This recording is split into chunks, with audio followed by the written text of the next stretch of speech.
Beberapa metode telah dikembangkan untuk mengetahui pengaruh obat terhadap Plasmodium falciparum secara in vitro, antara lain metode yang dikembangkan oleh Rickman.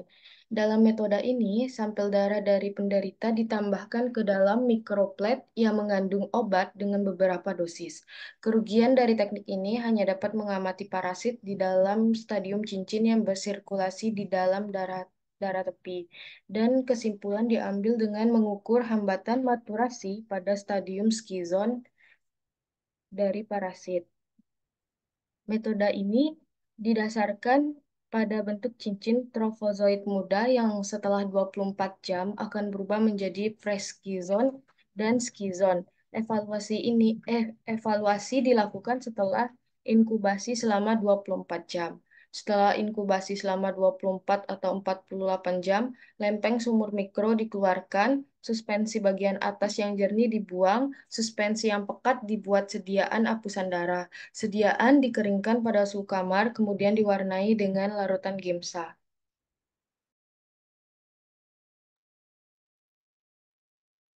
Kemudian teknik pengujian antimalaria secara in vitro dengan metode Aptek 3H hipoksatin. Metode yang dikembangkan oleh Desjardins dengan mengukur inkorporasi dari hipoksatin oleh parasit. Pertumbuhan parasit diamati dari pemakaian isotop hipoksatin oleh metabolisme parasit yang tumbuh di dalam kultur. Dengan mengetahui jumlah penggunaan isotop oleh parasit akan diketahui besarnya pertumbuhan parasit di dalam kultur. Setelah kultur diinkubasi 60 jam dan pertumbuhan kultur sehat serta tidak adanya kontaminasi, ditambahkan 50 campuran RPMI dan serum yang mengandung isotop sebesar 0,2 mikro CI. Kultur dalam sumuran dicampur agar homogen. Kemudian dimasukkan ke dalam candle jar untuk dikultur lagi selama 12 jam pada suhu 30 derajat Celcius. Sehingga didapatkan masa inkubasi 72 jam. Lalu selanjutnya parasit dipanen menggunakan pemanenan sel semi otomatik.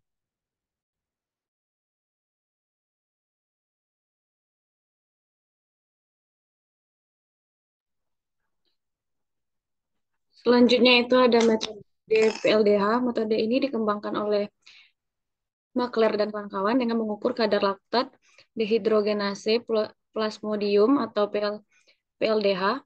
PLDH PLDH adalah enzim glikolitik yang diekspresikan dengan kadar tinggi pada stadium aseksual parasit malaria.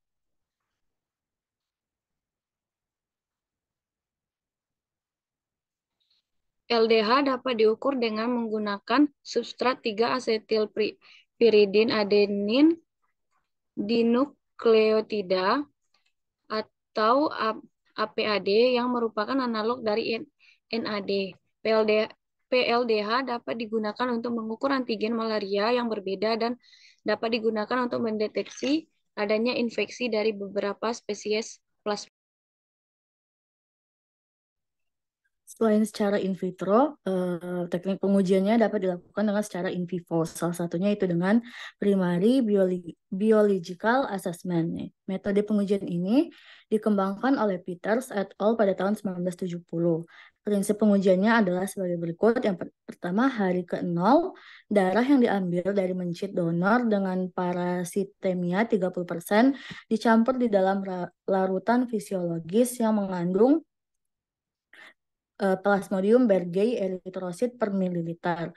Sebanyak 0,2 mililiter suspensi ini disuntikan secara intravena atau intraperitoneal ke dalam kelompok hewan coba. Dalam waktu 2-4 jam setelah infeksi, kelompok uji diberikan obat dengan dosis tunggal secara intraperitoneal, subkutan, intravena, atau oral. Pada hari ke-1 sampai 4, 24, 48, dan 72 jam setelah infeksi, terhadap kelompok uji diberikan lagi senyawa uji dengan dosis dan pemberian yang sama dengan hari ke-0. Hari ke-0, 1, 2, 3, dan 4 dilakukan pemeriksaan parasitemia dengan membuat sediaan apus darah tipis dengan pewarnaan Giemsa. Pemeriksaan persen parasitemia dilakukan untuk setiap 1.000 eritrosit dan dilakukan selama 4 hari berturut-turut. Data yang diperoleh digambarkan dalam hubungan antara persen penghambatan parasitemia dan besarnya dosis.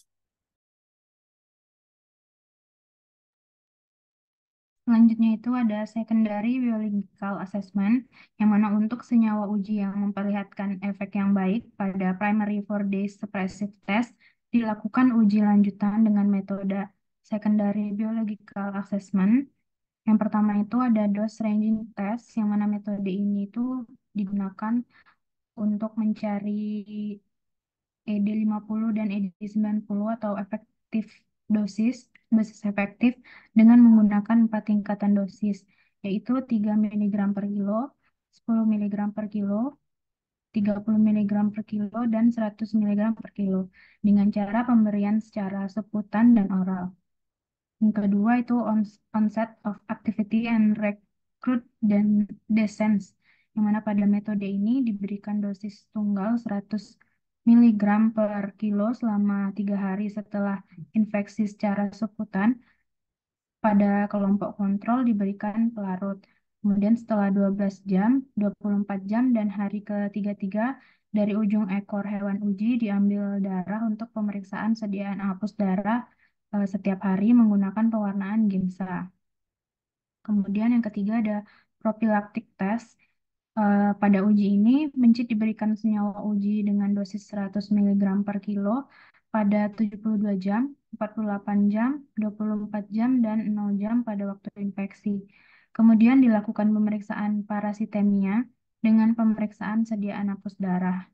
Untuk semua uji dapat digunakan chloroquine sebagai kontrol positif efektif dosis 1,5 sampai 1,8 mg per kilo dengan menggunakan Plasmodium bergei angka pada pemberian seputan dan oral.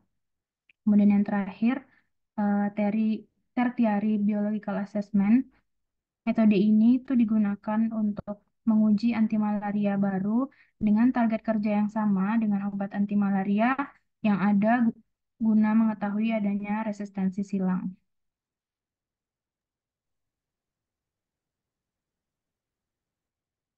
Nah, pada teknik pengujian anti malaria, maka dilakukan kultur plasmodium secara in vitro.